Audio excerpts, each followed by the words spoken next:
Ini saya karena dalam ruangan ada peserta lain, maka saya pakai masker. Bismillahirrahmanirrahim. Assalamualaikum warahmatullahi wabarakatuh. Selamat siang. Salam sejahtera untuk kita semua. Yang saya hormati rekan-rekan media yang hadir pada siang hari ini. Terima kasih untuk hadir dalam satu diskusi atau penjelasan mengenai situasi terakhir. Yang saya hormati juga ada rekan-rekan saya, ada Pak Arifin M. Hadi, Ketua Pelaksana Tim Nasional Penanggulangan COVID, yang juga beliau adalah Kepala Divisi Penanggulangan Bencana PMI Pusat. Kemudian Ibu Eka Wulan Cahyani, Kadif Kesehatan dan Sosial, juga Wakil Ketua dari Timnas Pelaksana Operasi COVID. Dan juga ada Maratma sebagai Kepala Bidang Humas dan beberapa teman di PMI. Rekan-rekan sekalian, minggu terakhir kita mendapatkan angka yang cukup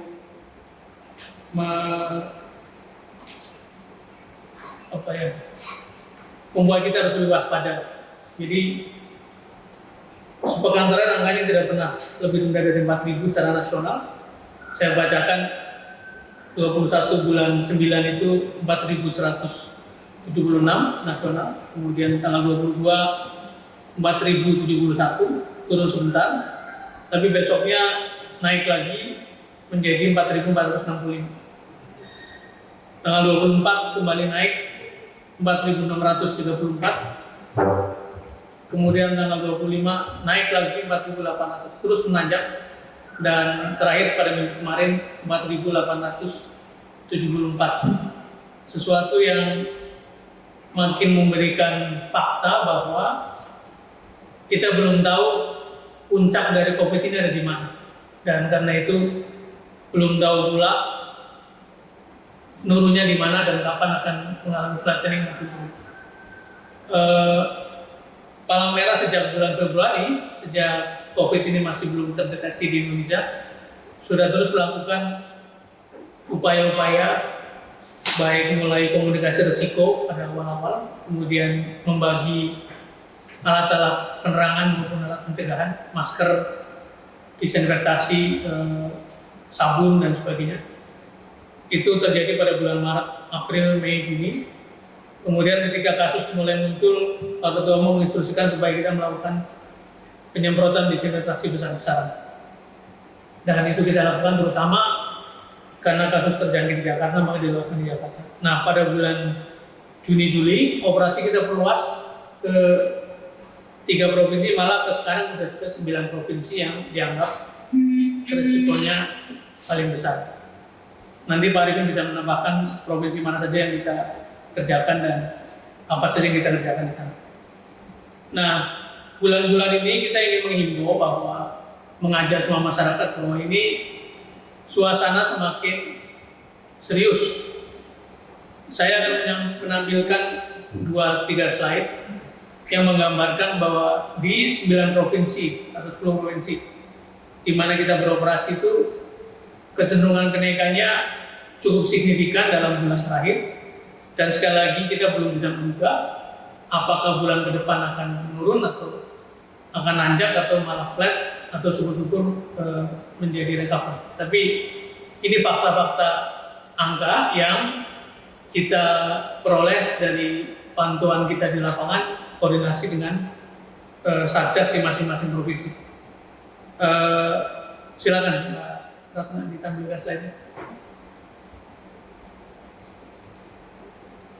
Kita lihat 1, 2, 3, 4, 5, 6, 7, 8, 9, 10 provinsi yang kenaikannya baik secara absolut maupun persentase mengalami kenaikan signifikan. Tentu saja kita tahu DKI Jakarta dan sudah menyikapinya, yaitu dengan PSBB diperpanjang, tapi kenaikannya paling tinggi baik dalam jumlah maupun dalam persentase. Dalam sebulan kenaikan kasus positif itu 67.902 dengan persentase 48, disusul Jawa Timur 43.391 dengan persentase 26. Kemudian Jawa Tengah naik 38% dengan angka absolut 21.004. Jawa Barat kenaikannya sangat tinggi 51% dengan angka absolut 20.131. Kemudian Sulsel kenaikan 22% dengan angka absolut 14.982. Kalsel 21% naik dengan angka absolut 10.080. Kemudian Sumut naik 35% dengan angka 9.843. Bali 8.389 dengan persentase 44%. Kaltim 56% naik dengan angka 7851 dan Rio naiknya secara persentase tinggi meskipun angkanya rendah, tapi secara persentase cukup mengkhawatirkan. Ini adalah contoh 10 provinsi yang sekarang ini menjadi perhatian utama kita, di mana sekali lagi jelas bahwa belum ada tanda-tanda penurunan atau plateau, tetapi yang terjadi adalah kenaikan yang masih cukup besar. Kalau kita perdalam ke 10 kota-kota besar, maka angkanya seperti ini. Ini adalah kota-kota yang tingkat penurunannya cukup tinggi, ya, yaitu Surabaya 14.000. Ini dalam waktu 1 bulan, ya, dalam waktu yang sama, ya, jumlah yang kurun waktu yang sama. Jadi bulan 25 September dibanding dengan 26 Agustus. Surabaya paling tinggi 14.047 kasus tambahan. Jakarta Timur, ya, ini satu kota saja 10.614. Kota Makassar 5.741, Kota Medan 5.286, Kota Semarang 4.905, Kota Bekasi 3.834, Kota Banjarmasin 3.217, Rio 3.084, Balikpapan 2941 dan Denpasar 2294. Dari dua ilustrasi ini kita bisa menyimpulkan bahwa memang belum ada teori yang mengalahkan bahwa penularan COVID itu ya dari interaksi manusia. Makin terus semakin padat provinsi, semakin padat kota-kota itu, tingkat penularannya makin besar. Bahwa memang di beberapa kota, beberapa provinsi atau kabupaten atau pemda punya ikhtiar masing-masing untuk apakah namanya tes, tracing maupun treatment, itu sesuatu yang memang menjadi kewenangan dari pemerintah langsung. Tapi kenyataan bahwa penularan itu datang dari interaksi manusia itu tidak bisa disangkal. Karena itu pada kesempatan ini pesan utama yang disampaikan dari PMI adalah bahwa kita harus mulai betul-betul meningkatkan tingkat kewaspadaan. Pola operasi PMI semakin mengarah pada penguatan masyarakat. Jadi kalau pada waktu awal-awal operasi disinfektasi itu kita mengarah pada jalan-jalan umum, pemukiman, tempat-tempat umum, sekarang kita membagi alat semprot manual. Sudah diadakan lebih dari 20.000 unit dibagikan pada masyarakat, pada pesantren-pesantren, pada masjid, pada tempat-tempat ibadah, pada lingkungan RT RW supaya mereka bisa melakukan disinfektasi mandiri. Yang kedua juga usaha-usaha untuk terus melakukan komunikasi risiko, mengajak pola hidup sehat terus kita lakukan. Nanti mungkin Mbak Eka bisa tambahkan. Jadi pola operasi kita sudah mengarah pada bagaimana memperkuat ketahanan masyarakat, karena ini situasi sudah betul-betul perlu menjadi kewaspadaan bersama. Dan yang paling aman adalah mengikuti apa yang menjadi anjuran dari para ahli. Karena virus ini tertular lewat interaksi, maka hindari interaksi. Seperti kita tahu, beberapa waktu yang lalu kita melakukan satu survei bersama federasi, menyimpulkan bahwa pasar itu salah satu tempat paling rawan karena memang penghuninya crowded, cukup besar, cukup banyak, kemudian masing-masing tidak terlalu waspada gitu, sehingga terjadilah kewaspadaannya menurun dan mungkin menjadi tempat di mana virus juga tertularkan. Yang terakhir ingin saya sampaikan update operasi kita bahwa sejak Februari yang lalu, sejak Maret, April kita terus melakukan usaha-usaha istilah Pak JK itu 3M dan 3S. 3M itu memasyarakatkan pakai masker, mencuci tangan, dan menjaga jarak. 3S itu semprot semua sarana, jadi disinfeksi, tapi juga ada layanan kesehatan, layanan ambulan, layanan pelayanan sosial dan sebagainya. Jadi angka-angka ini nanti silakan dilihat, dan itulah update pada tanggal 25 September dan hari ini Senin baru diupdate nanti sore. Kita tahu semua dari kasus angkanya terus meningkat, tapi yang paling penting adalah bagian bawah, apa yang kita lakukan distribusi logistik dan juga pelaksanaan tugas-tugas PMI baik penyemprotan maupun layanan kesehatan yang lain. Saya kira itu sebagai pengantar. Saya ingin mengundang Pak Arifin dan Bu Eka untuk memberikan tambahan apa-apa yang dilakukan di seluruh 10 provinsi itu, dan kemudian nanti Mbak Eka bisa mengupdate operasi kesehatan yang ada dalam 4 slide terakhir. Mas Arifin, silakan. Ya, terima kasih Sekjen. Bapak-bapak, ibu-ibu, teman-teman wartawan yang kami hormati. Jadi sampai dengan saat ini PMI masih melanjutkan kegiatan layanan khususnya di masyarakat, dan kita juga memperluas cakupan dari yang sifatnya kita lakukan sendiri oleh PMI relawan, dan kita masuk pada upaya penguatan respon masyarakat, khususnya melalui promosi edukasi, spraying secara mandiri di masyarakat dan juga di rumah tangga. Kita lakukan dengan memberdayakan masyarakat di tingkat keluarga untuk bisa melakukan upaya-upaya secara mandiri.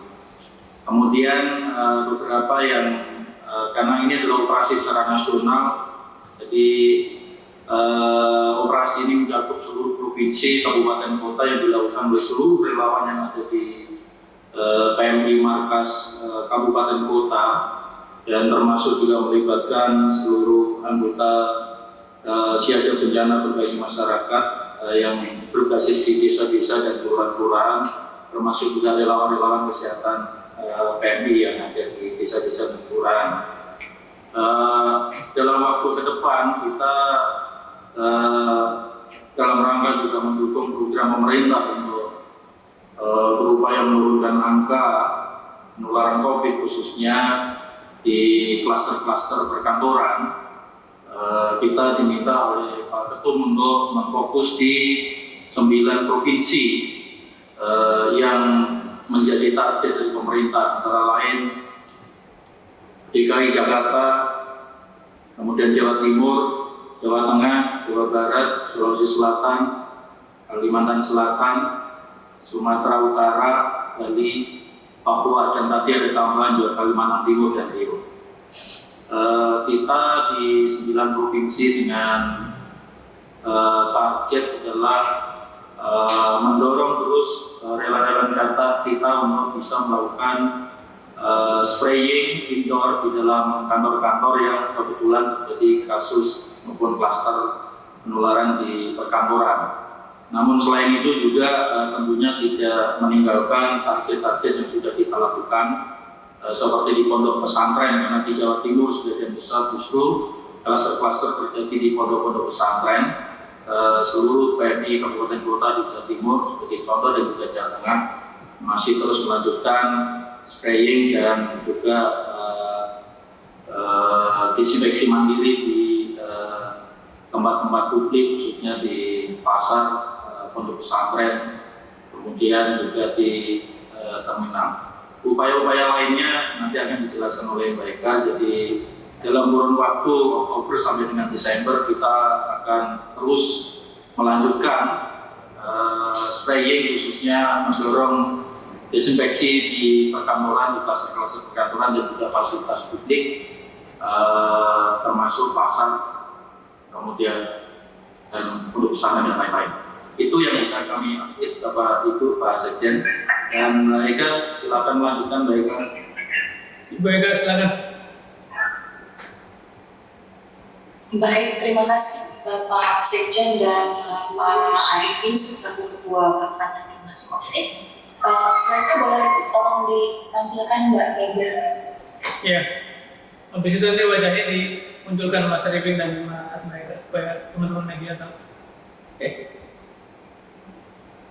Ya, menambahkan tadi yang sudah disampaikan secara general, baik secara nasional maupun beberapa layanan yang juga diprioritaskan di 9 provinsi untuk desinfeksi. Berikut adalah tambahan juga kegiatan yang dilakukan terkait dengan pelayanan kesehatan sosial, dan ini tidak dilakukan secara single intervensi tetapi terpadu dengan layanan respon COVID yang lainnya oleh PMI. Untuk pelayanan promosi kesehatan dan edukasi masyarakat ini dilakukan di 31 provinsi, ada lebih dari 200 kabupaten kota, dan ini sudah dijangkau lebih dari 6 juta jiwa penerima manfaat, baik itu dilakukan secara langsung di lapangan dan juga tentu saja melalui media edukasi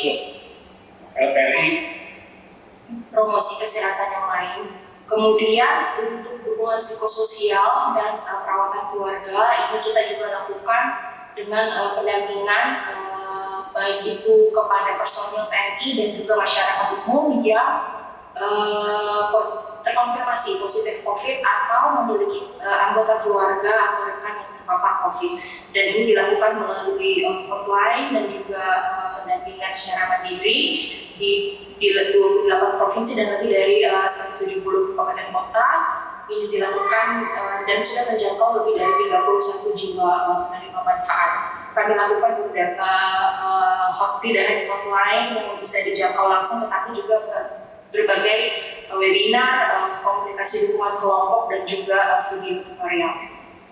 Berikutnya, ya, ini yang tadi disampaikan oleh Pak Arifin, pendampingan penguatan respon di masyarakat, jumlahnya masih terus bertambah. Penjangkauan kepada desa dan kelurahan tadi memampukan masyarakat untuk bisa ada pemberdayaan masyarakat, kemudian dilakukan baik itu edukasi dan kampanye promosi kesehatan, bagaimana mendampingi di wilayah komunitas itu bila terdapat konfirmasi positif dan menyiapkan tempat-tempat isolasi mandiri bila mana fasilitas kesehatan dari pemerintah tidak mencukupi, kemudian juga mendampingi teman-teman relawan di masyarakat untuk bisa memproduksi secara mandiri paket kesehatan ataupun juga sarana pendukung seperti masker dan lain-lain. Kemudian berikutnya, next, ya ini juga ada pelayanan yang terpadu dengan layanan pemerintah dengan AGD Dinas Kesehatan, ambulans, baik itu rujukan pada pasien yang suspek ataupun positif COVID, ini juga dan juga manajemen jenazah sampai dengan pemakaman dengan protokol COVID ini sudah menjangkau 562 untuk yang rujukan, sedangkan untuk yang manajemen jenazah sudah 319 jiwa yang dilakukan di 17 provinsi dan 26 kabupaten kota. Yang berikutnya, ya, untuk fasilitas cuci tangan ini tentu saja bagian dari edukasi dan upaya untuk perubahan perilaku. Kalau tadi dengan desinfeksi kita mungkin menyasar pada objek atau tempat-tempat yang sering disentuh oleh benda-bendanya, sedangkan fasilitas cuci tangan fokus pada individu atau manusianya yang mobile itu sebanyak 676 unit hingga hari ini, dan ini masih akan terus bertambah. Sejauh ini didistribusikan di pasar, puskesmas, di tempat ibadah, ruang terbuka publik, banyak fasilitas umum juga, dan ini ada dukungan dari sesama mitra gerakan baik dari IFRC, Cross, ya, Palmera Amerika, maupun dari private sector, Coca-Cola, dan juga termasuk pemerintah New Zealand.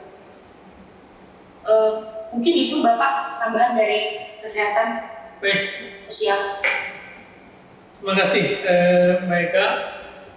Teman-teman sekalian, yang tadi dikemukakan Mbak Eka memang kelihatannya cukup banyak, tapi sebetulnya dibanding dengan kebutuhan masyarakat kita, itu masih jauh dari kebutuhan. Karena itu PMI ingin mengajak semua warga, semua pihak untuk bahu-membahu melanjutkan upaya kemanusiaan ini dalam rangka menjaga warga dari penularan COVID. Dan sekali lagi pesan dari semuanya adalah tadi kita katakan mulai dari 3M pencegahan ya, 3M itu memakai masker, mencuci tangan, menjaga jarak, kemudian 3S semprot semua sarana, tapi juga kita ingin bergeser pada peningkatan kewaspadaan masyarakat karena kasus ini masih belum ada tanda-tanda menurun.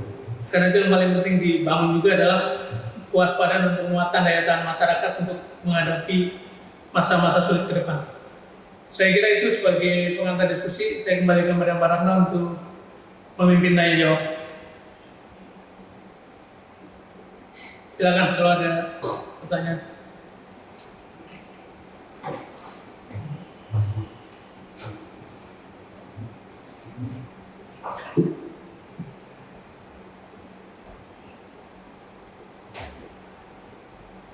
Baik, terima kasih Pak Sekjen atas saya Pak Arifin, Koordinator Lapangan Penanganan COVID-19. Kemudian ada Dr. Eka, Kepala Divisi Kesehatan dan Sosial PMI. Baik, Bapak Ibu, teman-teman sekalian, kalau ada pertanyaan atau ada masukan, kami persilakan bisa ditujukan kepada Pak Sekjen, kemudian atau Pak Arifin atau Ibu Dr. Eka.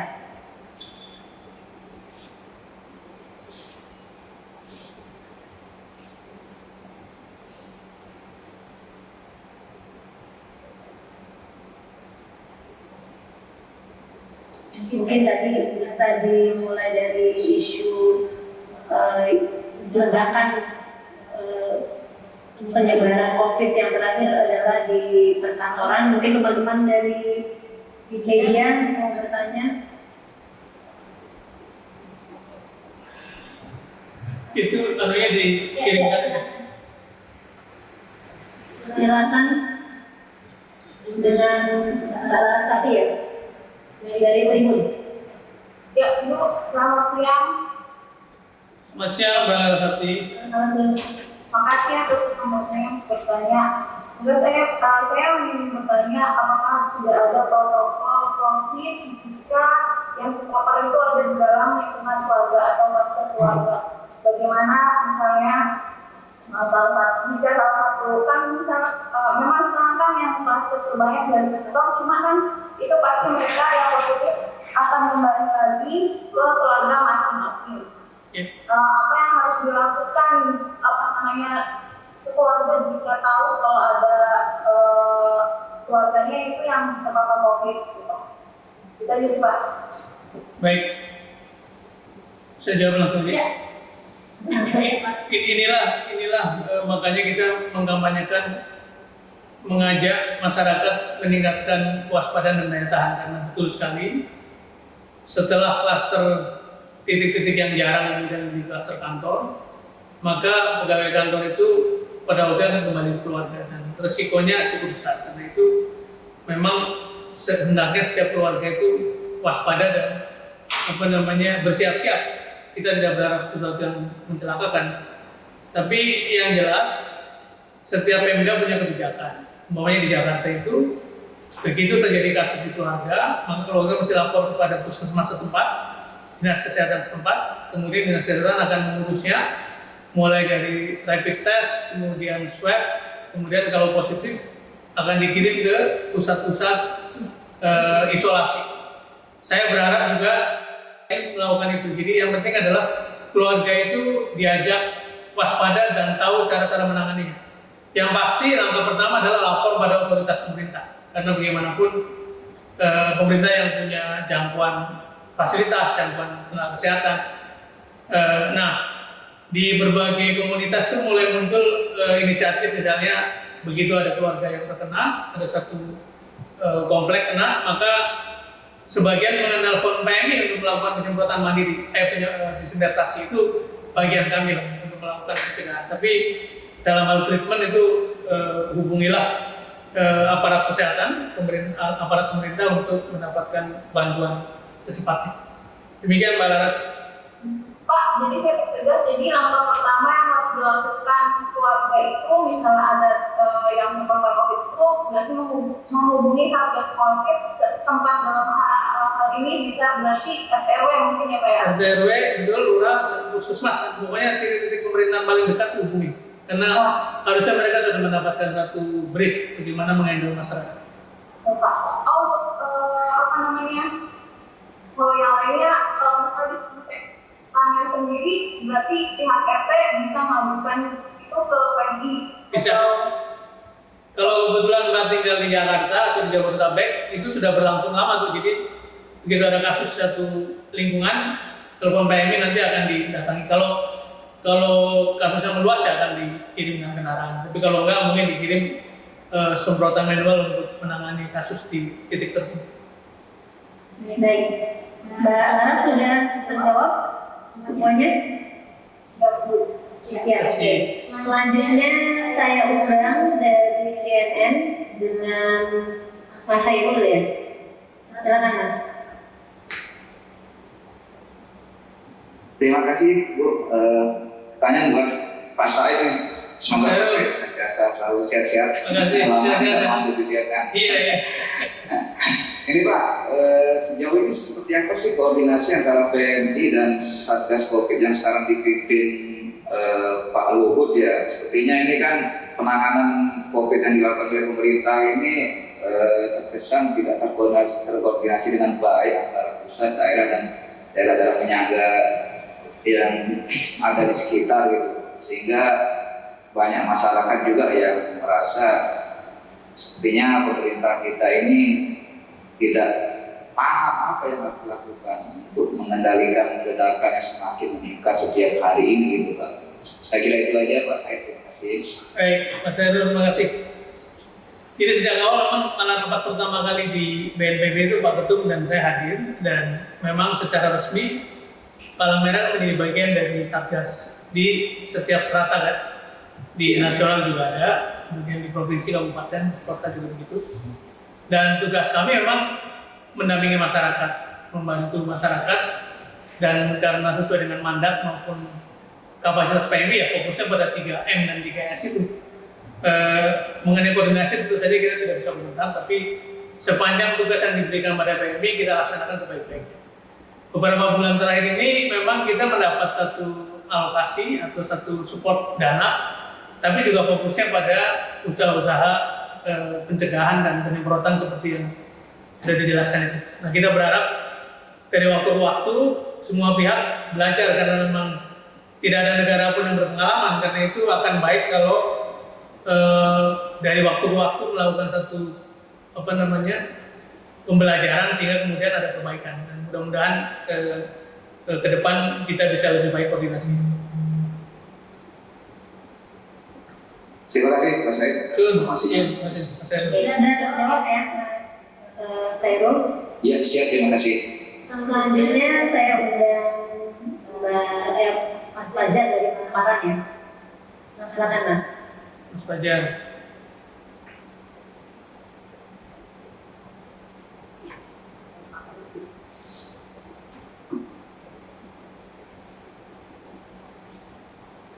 Silakan Mas Fajar.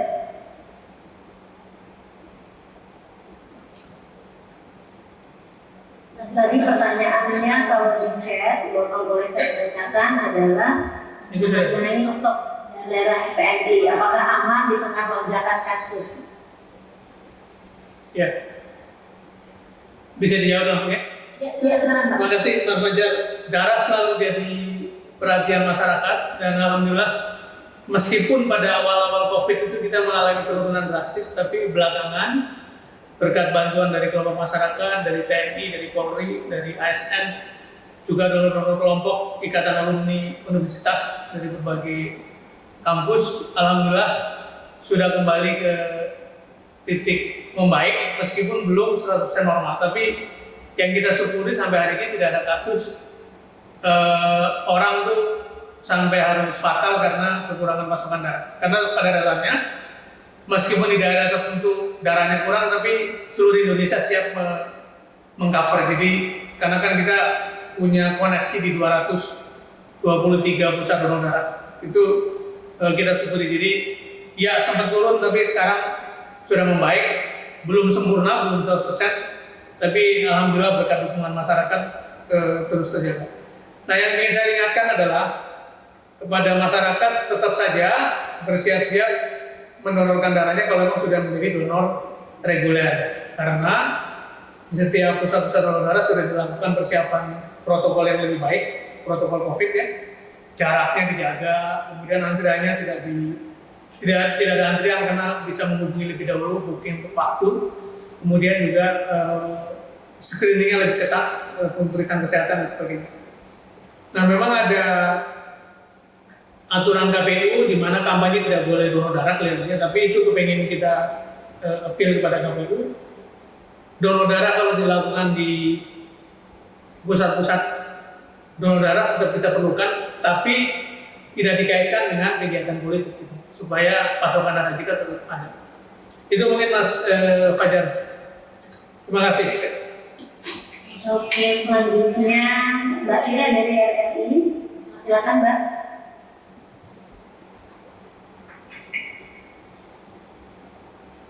Mbak Ira di chat menanyakan, sejauh ini adakah relawan PMI yang terpapar COVID? Kalau iya, berapa banyak? Kemudian dengan adanya tambahan kasus COVID di Indonesia yang perharinya rata-rata mencapai 4.000 kasus, adakah relawan tambahan yang disiapkan oleh PMI untuk membantu dalam penanganan COVID-19? Mas Fira, terima kasih. Di markas sendiri kan pernah, di masa besar pernah ada satu periode di mana kita betul-betul prihatin karena sempat lebih dari 20 itu relawan terkena, baik relawan yang di lapangan, di kantor maupun yang datang dari teman-teman ini. Bahkan kita sempat kehilangan satu prajurit wafat karena COVID. Tapi berkat protokol penanganan yang kita jalankan dengan baik, begitu ada satu kasus, kita lapor kepada aparat setempat, lakukan kontak tracing, kemudian yang di dalam kita lakukan rapid test, sudah itu yang reaktif segera kita teruskan. Terus yang memang positif sebagai hasil dari swab kita rawat di rumah sakit. Alhamdulillah hampir seluruhnya, saya kira seluruhnya mengalami recovery dan sebagian besar sudah mulai aktif kembali beraktivitas. Di tempat-tempat lain kita juga kehilangan cukup banyak korban, ada 7 kalau nggak salah meninggal dengan berbagai sebab, tapi bukan karena COVID semuanya, tapi operasinya operasi COVID. Ada yang jatuh dari bangunan, ada yang jatuh dari kendaraan. Yang meninggal karena COVID baru 1, ada 3, yang itu juga setelah melalui tahap-tahap perawatan yang intensif. Nah, apa yang dikerjakan? Alhamdulillah jiwa kerelawanan dari kawan-kawan relawan PMI itu tidak surut meskipun situasi semakin mencemaskan gitu ya. Bahkan kalau Anda lihat Mbak Fira, di tengah-tengah COVID ini kan muncul bencana banjir di Sukabumi, di Sulawesi Selatan, di Kalimantan Barat, di Sulawesi Utara, dan juga ada kedatangan pengungsi di Aceh, di Lok Sumawe. Mereka tetap menjalankan misinya, turun di tengah-tengah arena bencana pada waktunya, karena kita punya satu aturan 6 jam setelah bencana kejadian harus ada relawan yang di sana, dan alhamdulillah mereka tidak surut semangatnya. Nah, tugas kita barangkali tinggal memfasilitasi mereka dengan proteksi asuransi, dengan APD, dengan saling mengingatkan, saling menyemangati. Itulah yang kita syukuri di PMI. Alhamdulillah meskipun situasi cukup menegangkan, tapi semangat mengabdi dari kawan-kawan relawan tidak turun sedikit pun. Terima kasih Mas Mbak Mira.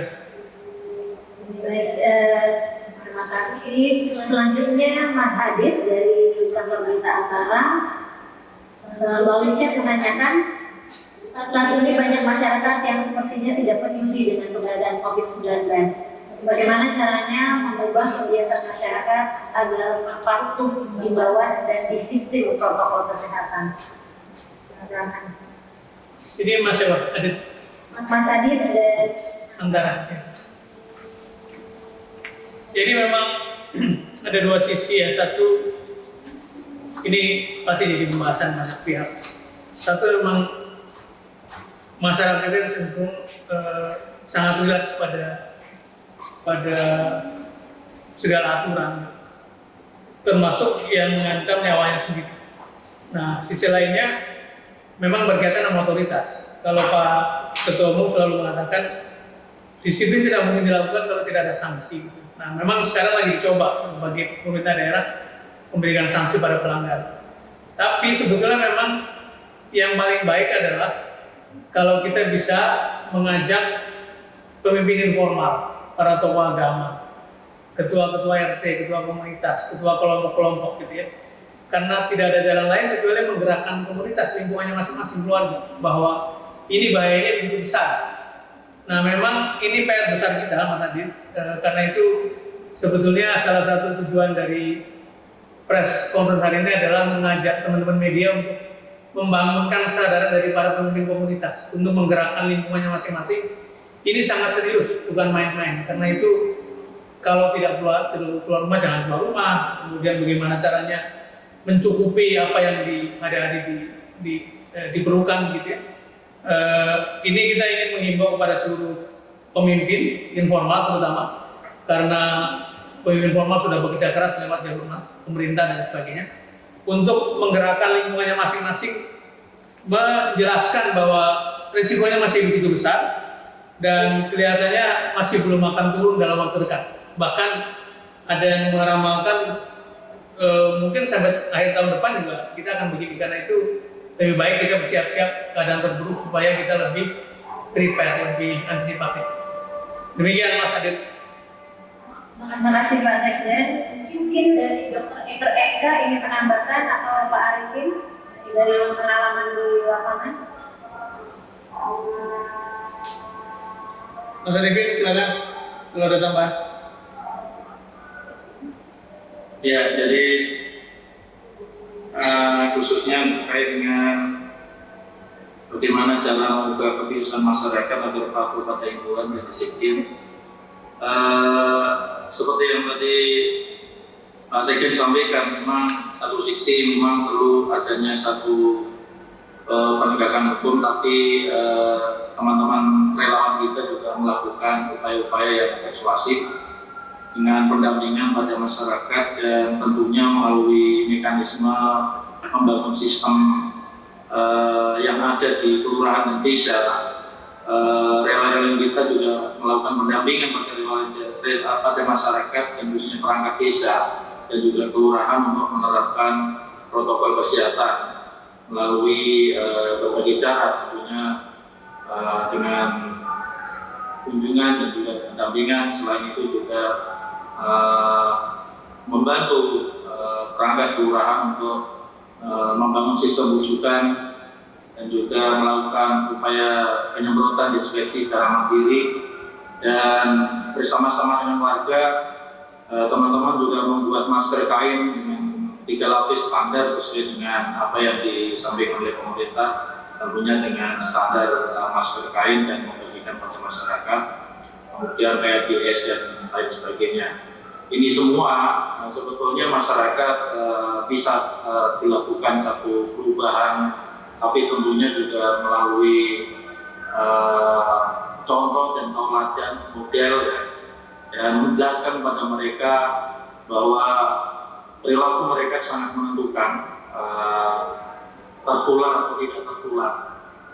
Virus tidak bergerak, yang menggerakkan adalah mereka-mereka itu, sehingga melalui penerapan protokol kesehatan secara ketat, khususnya di lingkungan rumah, memakai masker, mencuci tangan pakai sabun, dan juga menjaga jarak dan mengurangi kegiatan kerumunan banyak orang. Itu adalah salah satu cara kita untuk bisa terhindar dari penularan virus. Dan ini terus kita lakukan, Bapak Ibu, teman-teman semua. Jadi melalui ibu-ibu, melalui orang tua, dan juga anak-anak PMR kita dan relawan kita, KSR juga terus melakukan pendampingan pada masyarakat.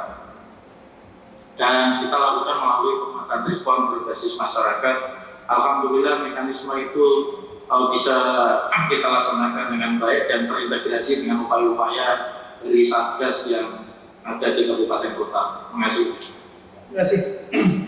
Maika ada teman, Maika itu dokter kesehatan masyarakat ya, bukan dokter ini. Ahli kesehatan masyarakat. Maika silakan. Ya, terima kasih Pak Sekjen dan Mas Arifin, teman-teman rekan media tadi menambahkan yang sudah dilakukan di tingkat masyarakat. Tentu saja kita tidak berjalan sendiri.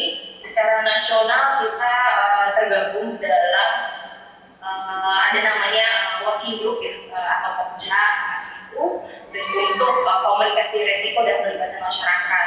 Ini anggotanya selain Palang Merah Indonesia juga ada Federasi Palang Merah, kemudian kementerian dan lembaga pemerintah, tidak hanya Kementerian Kesehatan, kemudian juga ada Kementerian Pertanian.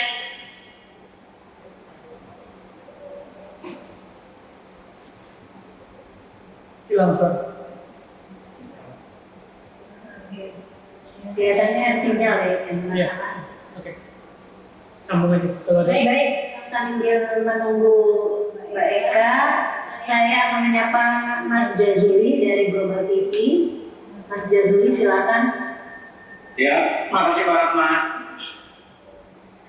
Selamat sore Pak Sudirman. Sore Mas Jazuli. Sehat. Alhamdulillah sehat juga Pak Sudirman. Alhamdulillah. Ya, oke Pak Sudirman. Sorry saya agak telat bergabung. Mudah-mudahan apa yang saya tanyakan juga belum sempat dibahas. Kalau sempat dibahas berarti abaikan saja. Terkait dengan rencana pilkada serentak yang rencananya akan berjalan pada tanggal 9 Desember, termasuk juga rencana Liga 1 Indonesia yang juga rencananya akan bergulir pada tanggal 1 Oktober.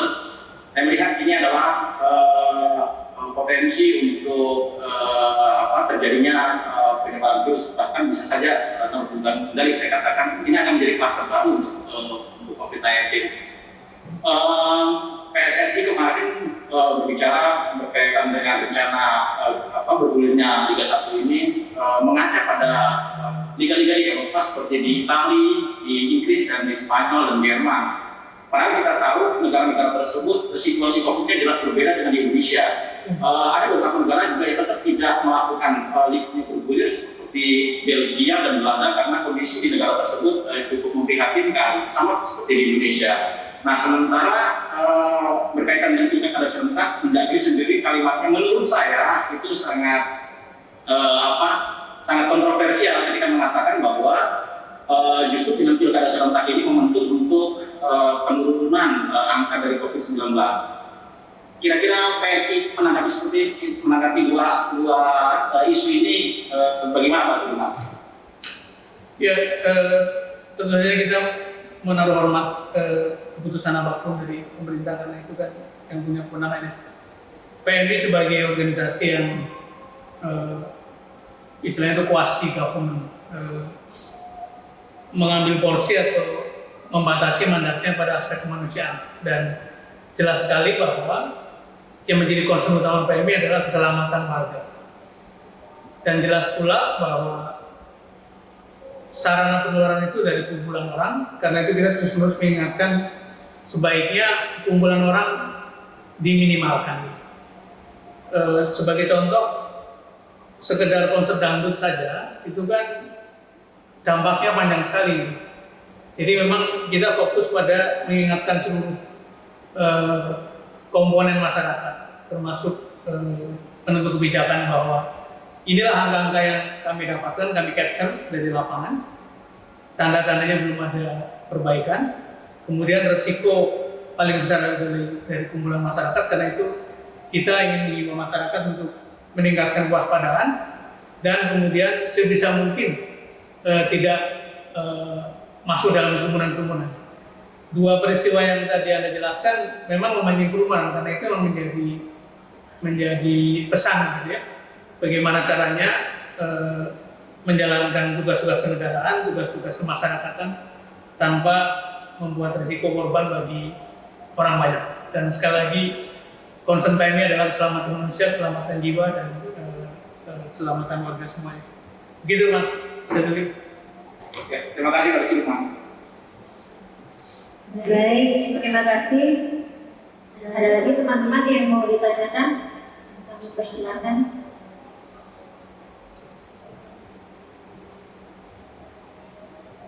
Mbak Eka, sudah kembali atau masih belum?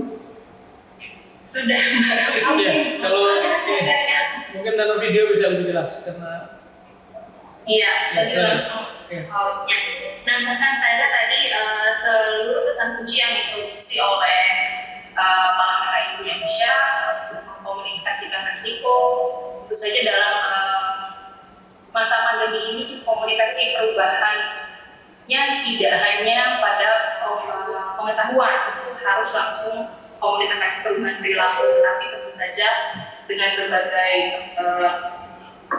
macam keberagaman penerima manfaat itu juga dilakukan dengan tingkat komunikasi yang berbeda-beda. Dan seperti yang sudah saya sampaikan tadi, Palang Merah Indonesia tergabung dalam technical working group, kita sebutnya seperti itu, untuk komunikasi risiko dan pelibatan masyarakat. Dan ini berdasarkan Palang Merah Indonesia, kemudian gerakan Federasi Palang Merah dan Bulan Sabit Internasional, kemudian ada pemerintah, berbagai kementerian dan lembaga, dan juga badan organisasi dunia, WHO, UN, dan juga organisasi lain yang bergerak di bidang komunikasi risiko untuk respon COVID. Sehingga apa yang kita lakukan pesan kuncinya seragam, namun tentu saja ada hal yang unik, ada hal yang spesial yang dilakukan oleh Palang Merah Indonesia melalui channel-channel yang dimiliki oleh PMI, tidak hanya di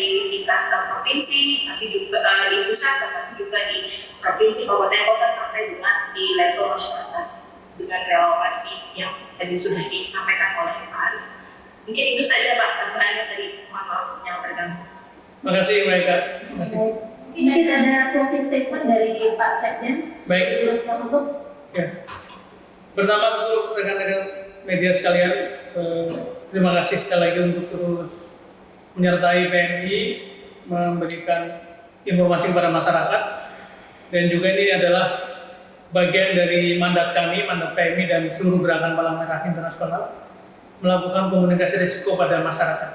Jadi virus masih belum turun dan risikonya adalah terjadi penularan karena interaksi, maka itu mari kita batasi interaksi, kemudian perkuat ketahanan keluarga, ketahanan rumah tangga masing-masing untuk bisa menjaga supaya virus ini tidak makin menyebar.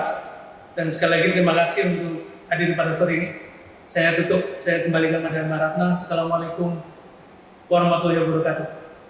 Waalaikumsalam warahmatullahi wabarakatuh. Baik, terima kasih Pak Sekjen, Pak Sudirman Said, kemudian Pak Arifin, dan Mbak Eka sudah memberikan penjelasannya untuk setting transfer hari ini.